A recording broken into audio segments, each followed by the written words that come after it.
सर्वे सुखिनः सन्तु सर्वे सन्तु निरामयः.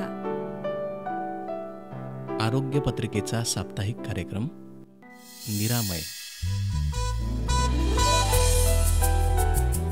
निरामय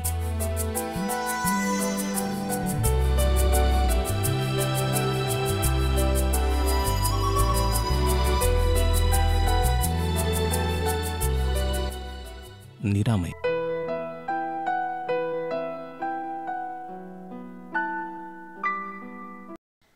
नमस्कार श्रोते हो निरामय या आरोग्य पत्रिकेच्या कार्यक्रमाचे सादरकर्ते सूरज गोळे यांच्यासह मी ज्योती हातेकर आपणा सर्वांचं स्वागत करते आहे.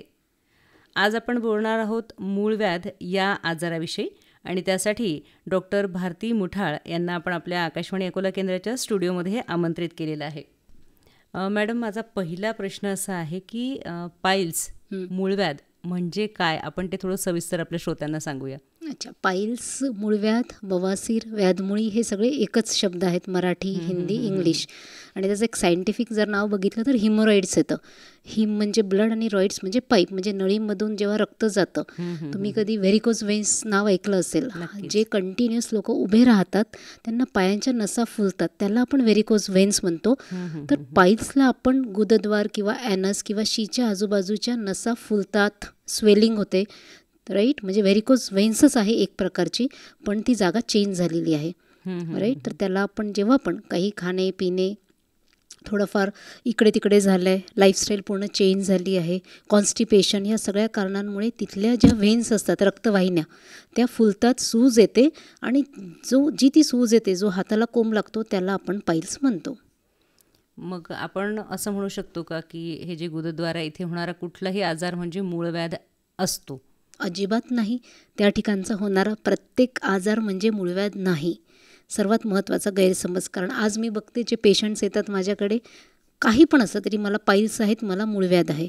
आणि जेव्हा मी चेक करते, जेव्हा त्यांचं निदान होतं, तेव्हा कुठेतरी मूळव्याधच्या व्यतिरिक्त पण बरेच आजार आहेत. जो मोस्ट कॉमन म्हणता येईल त्याला फिशर म्हणू, राईट. आणि मग बाकीचे पण आहेत. पेरिॲनल अप्सेस म्हणजे गळू होतो, ज्याच्यामध्ये पस जमा होतो आणि तो फुटून पुढे त्याचा भगंदर, राईट. एक पॉलिप नावाचा एक आजार आहे, गुदार्श म्हणता येईल त्याला, राईट. एक गुदभ्रंश म्हणजे प्रोलॅप्स, राईट. पूर्ण शीची जागाच बाहेर येते या लोकांमध्ये. एक कॅन्सर हा एक विषय आहे. म्हणजे त्या ठिकाणचा प्रत्येक आजार म्हणजे मूळव्याध नाही, त्या व्यतिरिक्त पण बरेच आजार आहेत. आणि फिशर याच्याबद्दल काय सांगू आपण? फिशर हा सर्वात कॉमन आजार आहे. म्हणजे आज जर माझ्याकडे 10 पेशंट आले, त्यातले 7 फिशरचेच असतील, राईट. आणि फिशर म्हणजे एक म्हणू शकतो, काही लोक त्याला कात्रीची मूळव्याध म्हणतात, कारण कापल्यासारख्या वेदना होतात त्यामध्ये. आणि त्या वेदना का होतात, म्हणजे कापल्या का जाते, ती शीची जागा जी असते ती तिथे क्रॅक पडतो. त्याचे 2च कारण आहेत. एकतर कॉन्स्टिपेशन, कडक मळ जेव्हा त्या जागेतून बाहेर येतो, ती जागा ऑलरेडी खूप नाजूक असते. ही बाहेरची स्किन तरी टफ आहे, आतला म्युकोझा नाजूक आहे. कडक लॅट्रिनचा तिथे ट्रॉमा झाला, अपघात झाला तर तिथे चीर पडते. आणि दुसरं त्याचं कारण आहे लूज मोशन. वारंवार पण जर आपण लॅट्रिनला जायला लागलो तर त्या प्रेशरनी पण ती जागा क्रॅक होते आणि ती अतिशय वेदनायुक्त. म्हणजे कधी कधी तर मला असं आठवतं, पेशंट आला आणि डायरेक्ट ऑपरेशन टेबलवर पण घ्यायची गरज पडली, कारण की एवढी जागा बंद होऊन जाते. आणि तीव्र वेदना आणि जळजळ, बर्निंग, हे खूप महत्त्वाचे लक्षण आहे फिशरमध्ये. आणि पाईल्स मूळव्याधचा पेशंट तर शेवटी डॉक्टरांकडे येतो. प्राथमिक अवस्थेमध्ये तो कधीच पेशंट नाही आहे डॉक्टरांकडे. लक्षात घ्या श्रोतेहो, आपल्याला डॉक्टर भारती मुठाळ सांगतायत की गुदद्वाराच्या ठिकाणी कुठलंही तुम्हाला काहीतरी दुखणं जाणवत आहे, ते म्हणजे मूळव्याध असेलच असं नाही. तुम्ही आपण बरेचदा असं करतो की आपल्या मनाने काहीतरी आपण वाचलेलं असतं, कुठेतरी काहीतरी ऐकलं असतं आणि आपण ती लक्षणं स्वतःला लागू करून घेतो. आणि मी नेहमी सांगते की असं होतं बरेचदा आपण की डॉक्टरकडे जाण्याचं आपण टाळतो. कुठलाही आजार आपण आधी तर स्वीकार करतच नाही. आणि हे जे काही असे अवघड जागेचे दुखणे आहेत ते तर सांगायला पण लाज वाटते, आपण घरात पण लवकर सांगत नाही. आणि श्रोते हो, यामुळेच होतं काय की असे काही आजार जे असतात ते गंभीर स्वरूप धारण करतात आणि त्यामधनं मग बरेच इतर आजार पण उद्भवू शकतात. तर मॅडम, आपण काय सांगू, ह्या मूळव्याधला जर आपण दुर्लक्षित केलं तर इतर अजून काय काय, काही नावं तर तुम्ही सांगितली आहेत की हे पण आजार असतात, पण आणखीन काय समस्या उद्भवू शकतात? आता मूळव्याधचं जर आपण जे मी तुम्हाला बोलले की प्रकार त्याच्या स्टेज आहेत, राईट. सर्वात प्रथम मुख्यतः तो 2 भागांमध्ये विभागला जातो. बाहेरची मूळव्याध एक्सटर्नल पाईल्स आणि इंटरनल जी आतमधले मूळव्याधीचे कोंब जे डोळ्यांनी नाही दिसत. बाहेरची मूळव्याध वेदनायुक्त असते, तो पेशंट येतो डॉक्टरांकडे, मग त्याला आपण मेडिसिनने पण ठीक होऊ शकतो आणि जर गरजच पडली, वेदना नाही कमी झाल्या, तर एक सर्जरी हा उपाय आहे. आणि जी इंटरनल पाईल्स आहेत, आतली मूळव्याध, त्याच्या पण स्टेज आहेत. फर्स्ट, सेकंड, थर्ड आणि फोर्थ. फर्स्ट सेकंड स्टेज सगळ्यात जास्त दुर्लक्षित स्टेज म्हणता येईल. मला तरी असं वाटतं की आज लहानांपासून वृद्धांपर्यंत सर्व लोक फर्स्ट आणि सेकंड स्टेजमध्ये आहेत. याचं मुख्य कारण आताची लाईफस्टाईल जी बिघडलेली आहे. आजचं जो आहार पण बघतो, म्हणजे आपल्या वेळी अवेळी जेवण, म्हणजे ब्रेकफास्ट, लंच, डिनर सगळं डिस्टर्ब झालं आहे. आणि खाण्यापिण्यामध्ये पण ताटामध्ये काय समोर येतं आहे हा पण खूप मोठा प्रश्न आहे. जंक फूडवर जास्त भर, पॅकेज्ड फूडवर जास्त भर येतो आहे, जिथे हाय फायबर्स अजिबातच खायला नाही मिळत. पाणी कमी, कारण की जो लाईफस्टाईल ते बोलतं ना की रॅट रेस, सगळेजण धावत आहेत, राईट. हां, बरोबर. तर ते एक महत्त्वाचं आहे. आणि एक्झरसाईजला तर अजिबात वेळच नाही आहे, कारण की प्रत्येकाची लाईफस्टाईल खूप बिझी झाली. या सगळ्या कारणांमुळे कुठेतरी कॉन्स्टिपेशन प्रत्येकाच्या लाईफमध्ये कधी ना कधीतरी होणार, राईट. सेकंड थिंग, फर्स्ट आणि सेकंड स्टेजची सुरुवातच इथून आहे, पण यामध्ये वेदना अजिबात नसतात. कधीतरी रक्त पडतं म्हणून तो पेशंट डॉक्टरांकडे येत नाही. ते कोंब शी करताना बाहेर येतात आणि आपोआप आतमध्ये जातात. तिसरी स्टेज, जे फार स्वतःबद्दल कॉन्शियस असतात पेशंट, ते डॉक्टरांकडे येतात, कारण की तिथे थोडा डिस्कम्फर्ट असतो आणि त्यांना तो कोंब हाताने ढकलावा लागतो. आणि तो पण जर आपण दुर्लक्षित केला तर मग मात्र चौथी स्टेजमध्ये त्यांना पर्याय नसतो. त्यांना डॉक्टरांकडे यावंच लागतं, कारण ते कोंब आतमध्ये पण नाही जात, बाहेर येऊन अडकतात, तेव्हा त्यांना बसायला पण त्रास होतो. आणि जे तुम्ही बोलले की त्याचे गंभीर परिणाम, जशी एखाद्याला फाशी लागून आपल्याला नाही का रक्तप्रवाहच बंद होऊन जातो, तसे ते जे मूळव्याधीचे कोंब आहे बाहेर येऊन जर अडकले तर त्यांना स्ट्रँग्युलेटेड आपण म्हणतो, थ्रोम्बोस्पाईल्स, राईट. तिथे अगदी ते बोलतो की सुरुवात पूर्ण रक्ताची गुठळ्या होणे, रक्तप्रवाहच बंद होतो तिथला. ती अतिशय वेदनायुक्त अवस्था आहे. तिथे इमर्जन्सीमध्ये मात्र सर्जरीच आपण करायला हवी. उपचार पद्धतींबद्दल पण आपण बोलूया. पण मला असं वाटतं की एक तर तुम्ही कारण सांगितलं की आपली ही जी बिघडलेली, बदललेली तर आपण नंतर म्हणू, पण बिघडलेली जी लाईफस्टाईल आहे, जीवनशैली आहे, ते एक सर्वात मोठं कारण आहे. पण त्यातही मला असं वाटतं आपण जर विस्तृत सांगितलं की काय बदललं आहे आणि त्यातलं बिघडलेलं काय आहे, तर नेमकं लक्षात येईल की काय कारण आहे, की अरे माझ्या पण जीवनात हे तर आहे, असं मी पण वागते, म्हणजे मला उद्या हा त्रास होऊ शकतो. तर ती कारणं थोडी आपण विस्तृत सांगूया. आता सगळ्यात महत्त्वाचं म्हणजे आताची जी सर्वात आधी मी यंग जनरेशनला स्पॉट करते. यंग जनरेशनपेक्षा आधी बच्चूंमध्ये जाऊ. बच्चूंमध्ये पाईल्स नाही, पण कॉन्स्टिपेशन, म्हणजे अक्षरशः लहान लहान जे 3 ते 4 वर्षाचे मुलं आहेत त्यांचे पॅरेंट्स सांगतात की 2-2 दिवस हा लॅट्रिनला जात नाही. त्याचं महत्त्वाचं कारण तर सर्वांना माहिती आहे, कारण प्रत्येकाच्या हातात कुरकुरे, क्लिनिकमध्ये पण येतात तर कुरकुरे, बिस्किट्स ह्या गोष्टी असतात. ह्या सगळ्या मैद्याच्या गोष्टी आहेत. आणि बिस्किट किती पण असू देत, आयुर्वेदिक बिस्किट असू दे, हर्बल काही म्हटलं तरी त्याच्यामध्ये सोडा आला, बेकिंग सोडा, आणि त्याचा गुणधर्मच आहे की तो गोष्टींना स्वेल करतो, फुलवतो. त्यामुळे पोटामध्ये गेले की ते आतडे पण स्वेल होणार ऑब्व्हियसली. हे फर्स्ट कारण झालं लहान मुलांमध्ये. त्यांना ते बोलतं ना एक ह्युमन टेंडन्सी आहे. एका छोट्या मुलाला इकडे पालकाची भाजी दिली, चॉकलेट दिलं तर तो चॉकलेट प्रिफर करेल, म्हणजे जे अनहेल्दी आहे त्याला तो जास्त अट्रॅक्ट होतो. सो त्या पॅरेंट्सचं काम आहे की नाही मुलं खात तर पालक, मेथीचे पराठे वेगवेगळ्या शेपमध्ये त्यांना अट्रॅक्टिव्ह करून तो ग्रीन व्हेजिटेबल्स, म्हणजे एक फायबर त्यांना गेलं पाहिजेत. हा झाला लहान मुलांमध्ये. टीनेजमधला सगळ्यात मोठा इश्यू जो मला दिसतो की ट्युशन्सला जातात, 11-12 खूप स्ट्रेसफुल लाईफ आहे. प्रत्येकाला वाटतं की नाही, पॅरेंट्सला पण वाटतं की नाही, मेडिकल, इंजिनिअरिंग आणि खूप टफ कॉम्पिटिशन आहे, क्लासेस एक एक सब्जेक्टचे 2-2, 3-3. सो पाणी पण पित नाही, कारण वॉशरूमला वारंवार जावं लागतं. हे एक त्या मुलांचं मेन कारण आहे. आणि त्यांची लाईफस्टाईल दिवसभर ट्युशन्स करून फक्त रात्रीचा वेळ अभ्यासाला मिळतो त्यांना, राईट. सो ते रात्री अभ्यास करतात. आणि काही काही विद्यार्थी तर असे की ते सकाळी 10 वाजता उठणारे आहेत, कारण रात्री जागरण करतात. मग आता आयुर्वेदानुसार जर तुम्ही बघितला, जो वाताचा काळ आहे तो ब्राह्ममुहूर्त आहे सकाळी, जेव्हा एक वेग येतो आपल्याला, लॅट्रिन म्हणा किंवा युरिनचा एक नॅचरल कॉल असतो, तो आपला झोपेमध्ये गेल्यावर आपल्या ब्रेनला पण तीच सवय लागून जाते की मग तिथे स्टॉप झाली. मग सकाळी 10 वाजता उठल्यावर लॅट्रिन येणार नाही, म्हणजे वेळी अवेळी जे झोप आहे ते पण एक महत्त्वाचं कारण आहे सर्वांमध्ये. आणि मिडल एज किंवा जे म्हणू त्या लोकांचं जॉबमध्ये, जर मी तुम्हाला जसं सांगितलं की वॉशरूम, बरेच टीचर्स हा वर्ग आहे, वॉशरूम्स एवढ्या घाण असतात की त्या लेडीज पाणी पण पित नाही, त्यामुळे त्या वॉशरूमला जात नाहीत. आणि टिफिन जे घेऊन जातात ते टिफिनमध्ये सगळं ड्राय असतं, पातळ लिक्विड कोणी घेऊन जात नाही. ही झाली त्यांची खाण्यापिण्याची लाईफस्टाईल. आता एवढ्या बिझी शेड्यूलमध्ये त्यांना एक्झरसाईजला तर अजिबातच वेळ नाही आहे. राईट, एक्झरसाईज बिलकुल म्हणजे स्किपच झालेली आहे. वॉकिंग पण आजकाल तुम्हालाही माहिती आहे, इथून तिथे जायचं आपण वॉकपेक्षा गाडीच प्रेफर करतो. आणि वयोवृद्ध लोकांमध्ये ऑलरेडी पचनशक्ती वीक झालेली असते आणि त्यांना बऱ्याचशा मेडिसिन, BP, शुगर, थायरॉईड ह्या टॅब्लेट्स लागलेल्या असतात की ज्या अजून पचनशक्ती वीक करतात. सो या सर्व वयोगटामध्ये सगळ्यांचं जर मूळ कारण बघितलं की जी त्यांचा बदलता जो आहार, विहार आणि या सगळ्या गोष्टींमुळे एकच कारण होते की जो येणारा मलभाग तयार होतो तो अगदी कडक राहतो. त्यामध्ये पाणीचा अंश अजिबात नसतो आणि जेव्हा हा कडक भाग ज्या गुदद्वारातून बाहेर निघताना त्या नसा फुलतात. राईट, आणि मग first stage, second, third, fourth piles होऊ शकतात. फिशर पण त्यामुळेच होतो. भगंदरचं कारण वेगळं आहे. राईट, आणि कॅन्सर तर हा संपूर्णतः वेगळा आजार आहे. पण जर बघितलं तर एक लाईफस्टाईल जी अशी चेंज होत आहे प्रत्येकाची, आणि तुम्ही जर विचाराल तर लाईफस्टाईल कशी असावी तर सकाळी उठून जे आहे कोमट पाणी, राईट, की जे डायजेशन म्हणजे सगळ्या पचनशक्ती बिघडली म्हणून हे सगळे आजार झाले. तुमच्या माहितीसाठी एक अन्नाचा घास जेव्हा आपण मुखातून टाकतो तर तब्बल 9 मीटरचा प्रवास आहे तो गुदद्वारापर्यंत येईपर्यंत, 9 मीटर. मग आपण जे इथून व्यवस्थित टाकलं तरच ते खालून व्यवस्थित येणार. या सगळ्या गोष्टी ज्या आहेत त्या आपण लक्षात घेतल्या पाहिजे श्रोते हो, की तुम्ही कोणत्या वयोगटामध्ये बसता आहात, यापैकी तुम्ही कोणत्या चुका करता आहात. तसा ताण जेव्हा आपण चुकीच्या आपल्या जीवनशैलीमुळे आपल्या अवयवांवरती टाकतो तर निश्चितच ते उलटून उत्तर देत नाहीत, पण त्याचे परिणाम मात्र आपल्याला बघायला मिळतात. आणि मूळव्याधसारखे जे आजार आहेत ते खरं तर छोटंसं दुखणं आहे, पण ते कधी गंभीर स्वरूप धारण करेल सांगता येत नाही आणि त्याने तुमचं संपूर्ण आयुष्य बदलून जातं.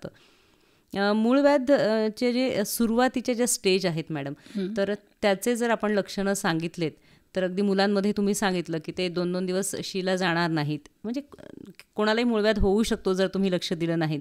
तर ते सुरुवातीच्या पहिल्या 2 स्टेजमधले जर आपण लक्षणं सांगितले तर कदाचित लक्षात येईल सगळ्यांच्या की मी लक्ष द्यायला हवं आहे या गोष्टीकडे. सर्वात प्रथम तर पाईल्सचे जे पण पेशंट असतात लॅट्रिनमध्ये बराच वेळ लावतो तो व्यक्ती. म्हणजे इझिली आपल्याला कॉल आला, प्रेशर आला, जाऊन 2 ते 3 मिनिटाची प्रोसेस आहे डिफिकेशनची.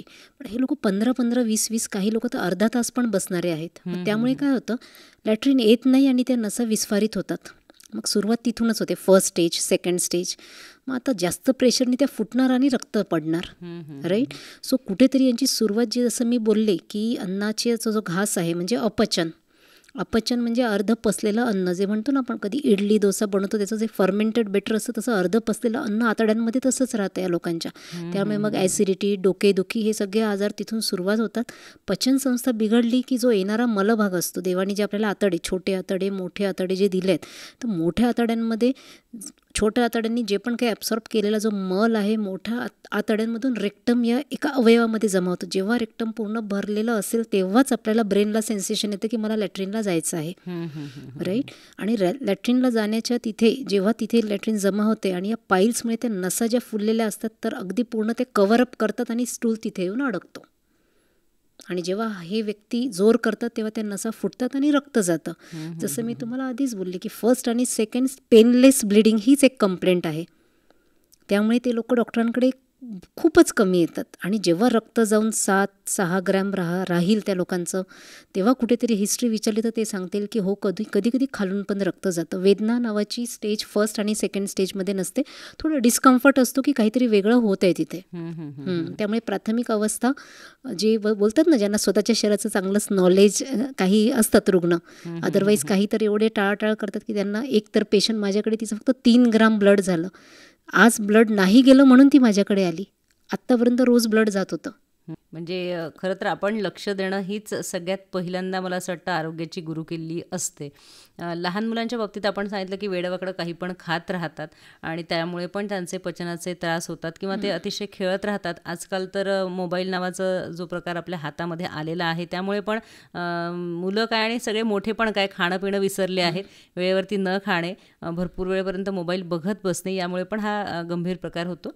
मला विचारायचं असं आहे की लहान मुलांच्या बाबतीत आपण कसं ओळखायचं? शीची जागेच्या ठिकाणी खाजवते असं जर ते सांगणार असतील तर बरेचदा असं वाटतं की जंत झाले असतील किंवा मूळव्याध आहे का, हे काही लक्षात घेण्यासाठी आपण फरक सांगू शकतो का? लहान मुलांमध्ये रेअर राहतो मूळव्याध. त्यांना कॉन्स्टिपेशनमुळे फिशर नावाचा आजार असतो आणि जेव्हा फिशर हील होतो तेव्हा खाज येते. आणि जसं तुम्ही बोलले जंत, लहान मुलांमध्ये कॉमन हे आजार आहेत. मूळव्याध जर तुम्ही बघितलं तर असं म्हणू शकतो आपण 20-21 नंतर जास्त होणारा आजार आहे.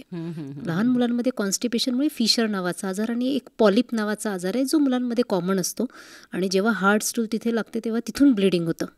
म्हणजे लहानपणापासून जर खाण्याच्या तुमच्या सवयी व्यवस्थित नसतील आणि तुम्ही जर ती जीवनशैली स्वीकारून टाकली आहे की बाबा हे लहान मुलं 2-3 दिवसांनी जातं आहे आणि त्याच्याही शरीराला ती सवय झाली तर त्याला निश्चितच ऐन तारुण्यामध्ये हे सगळे त्रास उद्भवणार आहेत. हे निश्चितच आहे. आपण कारणं सांगितली, लक्षणं सांगितलीत, आपण याची उपचार पद्धती काय सांगू? कारण खूप दिवसपर्यंत तुम्ही कोणाला सांगणार नाही आहात आणि मग तुम्ही ऑपरेशनला घाबरणार म्हणून पण तुम्ही डॉक्टरकडे जाणार नाही आहात. तर काय उपचार आहेत अगदी पहिल्या दुसऱ्या स्टेजपासून, तर ते आपण सांगूया. फर्स्ट आणि सेकंड स्टेजमधले जे पाईल्स आहेत फार कमी डॉक्टरांकडे येतात, पण कुठेतरी त्यांना डिस्कम्फर्ट असतो. जसं ॲसिडिटीपासूनच त्यांची सुरुवात होते, आम्लपित्त, पोटफुगारा, गॅसेस. तर अशा वेळी सर्वात महत्त्वाचं हे का होतं आहे त्याचं कारण आपण बघितलं पाहिजे. जसं मी जे आत्तापर्यंत जी कारणं सांगितले, खाण्यापिण्याच्या सवयी, मैद्याची पोळी खाणे किंवा मग काही लोकांचं तुम्ही बघितलं तर रेडीमेड आटा असतो त्याच्यामध्ये मैदा मिक्स असतो. गहू ज्वारी पण होल ग्रेन म्हणजे त्याचा चोथा पण काढायचा नाही खाण्यापिण्यामध्ये, ते आपण एक करू शकतो. म्हणजे मला सांगायचं की फर्स्ट सेकंड स्टेजमध्ये थोडी मेडिसिन आणि डाएट जर व्यवस्थित केलं तर फार पुढे स्टेज जाण्याची आपण जी आहे शक्यता ती टाळू शकतो. सो खाण्यापिण्यामध्ये ग्रीन व्हेजिटेबल्स झाले, पाणी भरपूर पिणे, होल ग्रेन्स खायचे आहेत, राईट. आणि लिक्विड म्हणजे कोरडं खाण्यापेक्षा ती डाळ म्हणा कुठली पण, तुरीची डाळ असेल तर पित्त वाढतं त्या डाळीने, पित्त प्रकृतीवाल्यांचं. पण मुगाची डाळ आहे, उडदाची, ह्या तुम्ही म्हणजे एक सांगायचं की एक लिक्विड थोडंसं असणं फार गरजेचं आहे. ग्रीन सलाद पण जे होते की अगदी भाजी ते पोळी चुरून त्याच्यामध्ये भाकर चुरून जेवण करायचे, राईट. सो फर्स्ट आणि सेकंड स्टेजमध्ये थोडी मेडिसिन आणि तुमचा डाएट याने फार चांगला कंट्रोल आपण त्या सेकंड स्टेजपर्यंत स्टॉप करू शकतो. माझं तर मत आहे आज प्रत्येक घरामध्ये फर्स्ट आणि सेकंड स्टेज प्रत्येकाला आहे, कारण की लाईफस्टाईल पूर्ण चेंज आहे. आपण बाहेर जेवतो आहोत, घरी पण खाताना आपण बाहेरचे पदार्थ आणून घरी खातो आहोत किंवा एकूणच आपण त्याचा अभ्यास न करता आपल्या जिभेला जे आवडतं ते खातो, राईट. म्हणजे याचा अर्थ असं नाही बोलत आहे, कारण की आता बघा यंग आहेत, काही बच्चू आहेत, त्यांना पण आवडतं कधी पाणीपुरी आणि ह्या गोष्टी, पण त्यासोबत पण आपण ग्रीन व्हेजिटेबल्स पण खायला पाहिजेत. म्हणजे फक्त त्यावर न राहता. ही झाली फर्स्ट. सेकंड थिंग, थर्ड स्टेजमध्ये आपल्याला मेडिसिन शिवाय पण एक ट्रीटमेंट आहे, इंजेक्शन थेरपी म्हणून, स्क्लेरोथेरपी आपण करू शकतो. त्यानंतर एक RBL, रबर बँड लायगेशन म्हणून एक ट्रीटमेंट आहे. हे नॉन इन्व्हेजिव्ह आहे, म्हणजे इथे आपण चीरफाड वगैरे काही करण्याची गरज नाही आहे. सेकंड स्टेज आणि थर्ड स्टेज जी इनिशियलमध्ये, त्यामध्ये आपण या 2 ट्रीटमेंट पण करू शकतो, राईट. एक लेझर एक ट्रीटमेंट आहे, तुम्ही नाव ऐकलं असेल, हेमरॅडोपेक्सी, ती पण एक ट्रीटमेंट आहे. आणि चौथ्या स्टेजमध्ये मात्र आपल्याला ते बोलतो ना मुळापासून काढून, म्हणजे तिथे लेझर आणि एक कन्व्हेन्शनल मिलिगन्स अँड मॉर्गन्स हेमरोडेक्टॉमी या दोन्हींचा वापर करून आपण चौथ्या स्टेजमधले पण पाईल्स मुळापासून काढू शकतो. लाईफस्टाईलबद्दल आपण जेव्हा बोलतो आहोत तेव्हा फक्त खाण्याच्या बाबतीतच नाही किंवा व्यायामच नाही, तर सगळ्याच गोष्टींसाठी आपली लाईफस्टाईल बदललेली आहेच. जसं की आपण आता इंडियन टॉयलेट सोडून आपण वेस्टर्न जे आहे कमोड टॉयलेट जे आहेत आपण ते पण वापरायला लागलो आहोत, तर त्याचा पण फरक पडतो का? अगदी बरोबर. आपण इंडियन्स आहोत, वेस्टर्न कमोड हा ते बोलतो ना वेस्टर्न कंट्रीमधून आपल्याकडे आला आहे. त्या लोकांची लाईफस्टाईल आणि आपली लाईफस्टाईल जर बघितली तर ते लोक वीकली एकदा जाणं त्यांच्यासाठी नॉर्मल आहे. का? -डिग्रीमध्ये टेम्परेचर राहतं, राईट. त्यांचं जेवण पण तुम्ही बघा, पाणी कमी, बियर जास्त, चीज आणि या गोष्टी जास्त खातात आणि त्यांच्यासाठी ते कन्व्हिनियंट आहे, कारण आठवड्यातून एकदा शीला जाणे त्यांच्यासाठी हे नॉर्मल आहे. आपण उष्णकटिबंधामध्ये राहतो, आपण ग्रीन व्हेजिटेबल्स, आपल्याकडे फायबर जास्त आहे, सो आपल्याला एक दिवस जरी नाही गेलं तरी ते कॉन्स्टिपेशनच्या प्रकारामध्ये आपण मोडतो, राईट. सो त्या लोकांसाठी ते कन्व्हिनियंट आहे, इंडस्ट्रियलायझेशनचा पार्ट आहे, लक्झुरियस आहे. पण तेच जर आपण आपल्याकडे केलं तर सगळ्यात मोठं कारण जे बोलते, इवन मी तर हे पण सेंटेन्स वापरेल की पाईल्स, कोलायटिस म्हणजे आतड्यांची सुरुवात, इवन अपेंडिक्स आणि कोलॉन कॅन्सरचं पण रिझन कमोड यूज करणं आहे, राईट. आता त्याच्यामागे एक सायन्स आहे. मी प्रत्येक पेशंटला तो व्हिडिओ दाखवत असते. आपण स्टँडिंग असताना कधीच आपल्याला स्टूल नाही होणार, कारण मी जसं आधी बोलले की रेक्टममध्ये सगळी शी जमा होते, तर एक मसल्स असते तिथे प्युबोरेक्टॅलिस नावाची, जी ती होल्ड करून ठेवते. त्यामुळे स्टँडिंगमधून आपण कधी शी नाही होणार अंटिल अँड अनलेस की ते अगदी लूज मोशन असेल तर मग तसंच येणार. पण एक सॉलिड किंवा सेमी सॉलिड स्टूल ती मसल्स पकडून ठेवते. जेव्हा तुम्ही कमोडमध्ये बसता तेव्हा तुमचा जो अँगल असतो पाय आणि पूर्ण कमरेचा तो 90 डिग्रीचा असतो, तेव्हा ती मसल्स थोडी रिलॅक्स होते. त्यामुळे थोडी स्टूल होणार आणि थोडी स्टूल आतड्यांमध्येच राहणार, कधीच पोट जसं पाहिजे तसं साफ होणार नाही.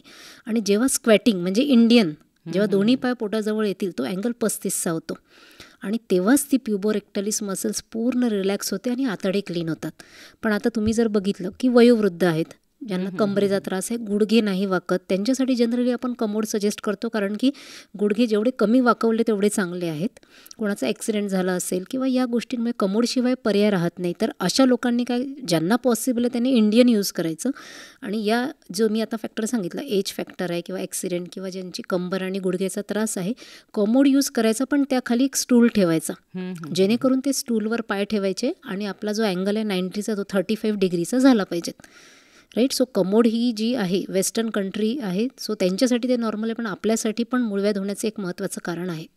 मॅडम, आणखीन एक प्रश्न माझ्या मनात असा आहे की जेव्हा मूळव्याध होतो तर तेव्हा बरेचदा सांगितलं जात नाही, इकडून तिकडून ऐकून जे उपाय असतात ते केले जातात, किंवा काही गोष्टी मनाने सुरू केल्या जातात की हे खाल्लं तर मूळव्याध बसेल, ते खाल्लं तर याचा त्रास कमी होईल. बरेच लोक काहीतरी खाण्यावरती त्यांचा भर असतो की भरपूर ताक पिऊन पहा किंवा दही खा किंवा मुळा खाऊच नका, असं काहीतरी केल्या जातं. तर त्याबद्दल आपण काय सांगू? मला तर फार मजेशीर प्रश्न वाटतोय हा. म्हणजे मूळव्याधीचं एका पेशंटला आपण रस्त्याच्या कॉर्नरवर ठेवायचं आणि त्याला फक्त मला पाईल्स आहेत अशी त्याला पाटी जरी दिली लिहून, तरी 10 ठिकाणचे 10 लोक येऊन त्याला वेगवेगळे सल्ले देतील. राईट. आणि माझ्याकडे पण, म्हणजे मी एक डॉक्टर असून पण बरेच लोक, मॅडम मैंने 100 पेशंट को ये दवाई दी, ठीक हो गया. म्हणजे त्यांचं सांगण्याची एक पद्धत सांगते. मग त्यांची औषधं काय, केळामध्ये कापूर देणे किंवा अशा वेगवेगळ्या त्यांचे ते उपाय, म्हणजे कुठेतरी ते गावठी औषध म्हणा किंवा ज्यांना काही ज्ञान नाही. अल्टिमेटली जर आपण त्याचा यूज बघितला तर काही गोष्टी आहेत आयुर्वेदिक की ज्या मलविरेचक आहे, म्हणजे पोट साफ करणाऱ्या आहेत. पाईल्समध्ये मलावष्टंभ आहे. मग एखाद्याने ते मेडिसिन घेतलं आणि त्याचं पोट साफ झालं तर त्याला वाटतं की अरे मला आराम पडलाय, बरोबर, त्याला वाटतं मला आराम पडला. पण असं काहीच नाही आहे. काही गोष्टी जसे तुम्ही बोलल्या दही, काही लोक 3-3 दिवस दही खाणारे आहेत. का की दहीनी थंड, सगळ्यात महत्त्वाचं दही हा उष्ण पदार्थ आहे. फ्रीजमधली काढलेली कुठलीच गोष्ट अशी नाही की जी थंड आहे म्हणजे थंड आहे. दही हा याचा गुण उष्ण आहे. राईट. तो तुमचा वात कमी करेल, पण कफ आणि पित्त वाढवणार आणि खालून रक्त जाणार. दुसरी महत्त्वाची गोष्ट, त्याच दह्याचं जर संस्कार करून ताक बनवलं तर ते दीपन करणार आहे, भूक वाढवणार आहे, की जे डायजेशन चांगलं करेल. सो मूळव्याधमध्ये तिथे आराम पडेल. जर ताक, ते पण आंबट नको. राईट. घरी बनवलेलं ताक जर असेल तर ते योग्य आहे. एक सुरण नावाची भाजी आहे विशेष, की लोक म्हणतात पाईल्स आहे तर कंद असतात त्याचे मोठे मोठे, पण जर औषधींमध्ये त्याचा यूज केला तर सुरण वाटक म्हणून टॅबलेट आहे की जी प्रोसेस करून बनवलेली आहे, ती मूळव्याधमध्ये फायदेशीर आहे. पण काही लोक मूळव्याधचा कंद म्हणून तो सुरणची भाजी खातात. पण सुरणची भाजी पण बनवण्याची खूप एक वेगळी पद्धत आहे की तुपामध्ये बनवावी लागते, आधी तिला बॉईल करावं लागतं, अदरवाईज त्यांनी पण खाज येते. म्हणजे कुठेतरी ते बोलतं ना, त्याची जी ज्या पद्धतीने बनवायला सांगितलेली आहे त्याच पद्धतीने ती भाजी बनवायला पाहिजेत. राहिला प्रश्न, काही बोलतात वांगे गवार नका खाऊ, तर या गोष्टी इचिंग खास करणाऱ्या आहेत. त्यामुळे त्या कुठेतरी आपण सांगतो की अवॉइड नका करू. आणि ड्रायफ्रूट्स आणि जर तुम्ही बघितले काजू बदाम किंवा शेंगदाणे, तर या गोष्टी कुठेतरी क्लेद निर्माण करणारे आहे, पस निर्माण करणारे आहेत बॉडीमध्ये. विशिष्ट ऋतूमध्ये जर खाल्लं तर काही नाही होणार. सध्या शरद ऋतू सुरू आहे. म्हणजे मी तर प्रॅक्टिसमध्ये बघते की शरद पौर्णिमा आणि पित्त प्रकृती हा जो कॉम्बिनेशन आहे, कारण पित्ताचा प्रकोप शरद ऋतू आणि त्यामध्ये पण हे उष्ण पदार्थ खाल्ल्याने सर्व पेशंट्स, पायामधून आग, लॅट्रिनच्या ठिकाणातून आग, पोटात आग, असे पेशंट्स येतात. म्हणजे प्रकृती पाहून योग्य जर का आपण त्यांना ड्रग्स किंवा एक आहार सुचवला तर बऱ्यापैकी ह्या गोष्टी ज्या आहेत त्या टाळता येऊ शकतात. निश्चितच. श्रोते हो, लक्षात घ्या, खूप महत्त्वाचे मुद्दे जे आहेत मूळव्याध संबंधीचे, तर अगदी बारीक बारीक महत्त्वाचे मुद्दे असतील की जे मॅडम आपल्याला नीट समजावून सांगतायत की आपण कमोड सीट वापरायचं आहे तर ते कुठल्या लोकांनी वापरावं, ते वापरायचं नसेल तर का वापरायचं नाही, किंवा काही जी आपण गावठी औषधं घेतो किंवा आपल्याला माहिती असतात कुणाला परंपरागत, ती घेतो आणि आपल्याला थोडा वेळ बरं वाटतं, पण ती नेमकी कितपत बरं वाटणारी आहे, त्यांनी काय होतं, आपल्याला पाईल्सवरती नेमका उपाय होतो की नाही होत, ह्या सगळ्या सगळ्या गोष्टींचं, या सगळ्या शंकांचं निरसन आपल्या आत्ताच्या या मुलाखतीमधनं होतं आहे. ते सगळं लक्षात घेऊन आपण आपल्या लाईफमध्ये काय बदल करू शकतो, आपण काय खायला पाहिजे, कुठली पण भाजी असेल किंवा कोणीतरी आपल्याला सांगताय की मूळव्याधवरती हे छान उपाय याचा असतो, पण ते कसं बनवल्या गेलं पाहिजे हे आपल्याला पूर्णतः माहिती आहे का, किंवा आपल्याजवळ पूर्णतः नीटनेटकी माहिती आहे का, हे सगळं तपासून जर आपण त्याचा उपयोग केला तर निश्चित तो फायदेशीर ठरेल. अन्यथा आपण आपल्या डॉक्टरांकडे गेलेलं आणि न लाजता त्यांना सगळं काही जर आपण सांगितलं तर हा जो मूळव्याध आहे याच्यावरती संपूर्णपणे उपाय होऊ शकतो. मॅडम, असं असतं की बरेचदा गरोदरपणामध्ये पण आपण पाहतो की महिलांना मूळव्याधचा त्रास उद्भवतो, तर त्याबद्दल काय सांगू आपण? अगदी बरोबर. गरोदर ज्या पण स्त्रिया आहेत प्रेग्नन्सीमध्ये, राईट, आता पूर्ण त्यांच्या आतमध्ये युट्रसमध्ये बेबी आहे, राईट, 1 महिना 2 महिन्याचं जसं जसं ते प्रेशर वाढणार, जसं मी आधीच बोलले कॉन्स्टिपेशनमुळे प्रेशर वाढतं म्हणून त्या नसा फुलतात. सो पोस्ट प्रेग्नन्सी नाही म्हणणार, पण प्रेग्नन्सीमध्ये जर का तुम्ही विचार केला तर 9 महिने जो तो बाळ आतमध्ये आहे त्याचं प्रेशर त्या खालच्या नसांवर येतं, त्यामुळे हा पाईल्स कॉमन आजार आहे. आणि पोस्ट प्रेग्नन्सी म्हणजे एकदा का प्रेग्नन्सी बेबी बाहेर निघालं, तुम्ही आताची लाईफस्टाईल बघितली, स्त्रियांना हे नको खाऊ ते नको खाऊ, कारण उष्ण पदार्थ देण्याकडे खूप भर असतो. ड्रायफ्रूट्सचे लाडू उष्ण राहणार, ऑलरेडी पूर्ण शरीरामध्ये पूर्ण ते बोलतं ना 3 किलोचं बाळ, सगळं ते जे ब्लड सगळं निघून गेलं आहे, त्या स्त्रीचा ऑलरेडी वात प्रकोप झालेला आहे. आणि त्यामध्ये जर हे उष्ण तीक्ष्ण पदार्थ वात भलेही कमी करणारे आहेत, पण या उष्ण गोष्टींमुळे खाली त्यांना कॉन्स्टिपेशन होऊन फिशर होण्याचा खूप चान्स असतो. पोस्ट प्रेग्नन्सी फिशर जास्त कॉमन होतो आणि प्रेग्नन्सीच्या पिरियडमध्ये फर्स्ट आणि सेकंड स्टेजमधले पाईल्स खूप कॉमन असतात. तर अशा वेळी आता मेडिसिन जास्त देऊ शकत नाही कारण बाळ आतमध्ये असतं, तर एक सिम्पल सिम्टमॅटिक गरम पाण्यात बसणे, जो मी प्रत्येक पेशंटला सांगते. काही लोक त्यामध्ये हळद, तुरटी, आत्ता काल परवा एक पेशंट आला, त्यांनी काय पावडर टाकली, पूर्ण बटक्स काळे झाले दोन्ही. काही टाकायची गरज नाही, सिम्पल गरम पाणी आणि केगल्स एक्झरसाइज म्हणजे शीची जागा म्हणजे गुदद्वार कॉन्ट्रॅक्ट आणि रिलॅक्स करणे. त्याचे 2 फायदे, एक तर उष्णतेमुळे काय होणार, तिथला ब्लड सप्लाय वाढणार, आणि कुठली पण जिथे ब्लड सप्लाय वाढणार, फिशर असेल तर वुंड हील होणार, आणि पाईल्समध्ये पण तिथे रिझल्ट भेटणार, स्वेलिंग कमी होणार. आणि सेकंड थिंग की तिथले क्लीननेस महत्त्वाचं आहे, कारण की जर आपण स्टूल तिथला व्यवस्थित क्लीन नाही केला तर इन्फेक्शन होण्याचे पण चान्सेस असतात. खरं तर आपण आपल्या तब्येतीसोबत स्वतः पण उलटे पुलटे काही प्रयोग करू नये, मनाने कुठलंही औषध घेऊ नये, सोबतच इतरांना पण ते करू देऊ नये. बरेचदा असं होतं की मला असं वाटतं नाही माझी ही शेजारी नाही, ही मला खूप चांगलं सल्ला देते, किंवा हा माझा नातेवाईक आहे त्याला तर खूप माहिती आहे. अशा सगळ्या कुठल्याही भ्रमात न राहता, न लाजता पाईल्ससारख्या आजारांसाठी आपण आपल्या डॉक्टरकडे गेलं पाहिजे. त्यांच्याकडनं वैज्ञानिक दृष्टिकोन समजावून घेऊन आपल्यावरती ट्रीटमेंट करून घेतली पाहिजे, आणि निश्चितच आपण आपल्याला या सर्व आजारांपासून दूर ठेवलं पाहिजे. जाता जाता मॅडम आपण काय सांगू की आपण काय काळजी घेऊ शकतो की मूळव्याध झालाच नाही पाहिजे? अगदी बरोबर. म्हणजे आपण नेहमी बोलतो prevention is always better than cure. बरोबर, ट्रीटमेंट तर आहे, राईट. लोकांच्या मनात जे गैरसमज आहे ऑपरेशन केल्याने परत होतो काय नॉल, मला असं वाटतं तिथपर्यंत जाण्यापेक्षा जर नकोच झाला पाईल्स तर ते जास्त त्या दिशेने वाटचाल होणं खूप जास्त गरजेचं आहे. तर ह्या 4च मेन इम्पॉर्टंट आहे, तुमचं diet, intake of water, exercise आणि तुमचे बॉवेल हॅबिट्स म्हणजे शी करण्याची जी वेळ आहे. जो एक नॉर्मल जो बोलतो ना एक हेल्दी पर्सन जर बोललो की त्याचा डाएट जसं मी आधीच सांगितलेलं आहे तुम्हाला, पूर्ण एक ताटामध्ये carbohydrate, protein, fats, vitamins, minerals हे परिपूर्ण ताट, जे इंडियन डाएट परफेक्ट आहे आपलं, ज्यामध्ये मग अति स्पायसी पण नको. पण याचा अर्थ असा नाही की स्पायसेस नको खायला, पण काही लोक डेली स्पायसेस असतात, डेली नॉनव्हेज असतं. नॉनव्हेज काय करतं, नॉनव्हेज कॉन्स्टिपेशन करणार आहे, कारण की त्याच्यामध्ये जे बोलतो की फायबर्स फार कमी, राईट. सेकंड थिंग लिक्विड, जसं मी आधीच तुम्हाला बोलले, पाणी प्रकृतीनुसार खूप जास्त पण नाही, पण 3 ते 4 लिटर तरी पाणी शरीरामध्ये जाणं खूप गरजेचं आहे. तिसरी एक्झरसाइज, जरी वेळ नसेल सिंपल वॉकिंग, सूर्यनमस्कारसाठी तरी आपण तेवढा वेळ देऊ शकतो. शरीराची हालचाल होणं खूप महत्त्वाचं आहे. तुम्ही जर बघितला मूळव्याध किंवा त्या ठिकाणचा कुठला पण आजार, सिडेंटरी जे हॅबिट्स आहेत, ड्रायव्हर्स लोकांना फार जास्त होतो, किंवा जे कंटिन्यूस 8-8 तास बसतात त्या लोकांना पण जास्त याचा त्रास होतो, राईट. मोठे राजे इतिहासामध्ये गेले तर तुम्ही बघितलं असेल, म्हणजे इव्हन नेपोलियन, मोठे राजांना पाईल्सचा त्रास झालेला आहे, राईट. आणि चौथी महत्त्वाची गोष्ट तुमचे बॉवेल हॅबिट्स. जेव्हा नेचरचा कॉल आला, काही काम असेल तरी बाजूला ठेवून तो अटेंड करणे. एकदा का ती वेळ गेली तर परत जो येणारा मल राहणार त्यातलं शरीर पाणी शोषून घेणार, आणि तो जो मल येणार तो कडकच राहणार. सो या 4 गोष्टींचं जर पालन केलं तर मला नाही वाटत की आपण फर्स्ट सेकंड स्टेज क्रॉस करून कधी ऑपरेशन किंवा मग ती किचकट जी परिस्थिती आहे त्या पुढची ती करण्याची वेळ येईल. निश्चितच मॅडम, आज आपण मूळव्याध हा आजार काय आहे, त्याची कारणं, लक्षणं, त्याच्यावरती काय उपचार पद्धती आहे आणि महत्त्वाचं म्हणजे बरेचसे गैरसमज पण जे असतात, तर त्यासंबंधी पण आपण आज अगदी विस्तृत उत्तरं या मुलाखतीच्या द्वारे आपल्या श्रोत्यांना दिलेली आहेत. त्यासाठी आकाशवाणी अकोला केंद्रातर्फे मी आपले आभार मानते आहे. धन्यवाद. Thank you ma'am. निरामय. निरामय.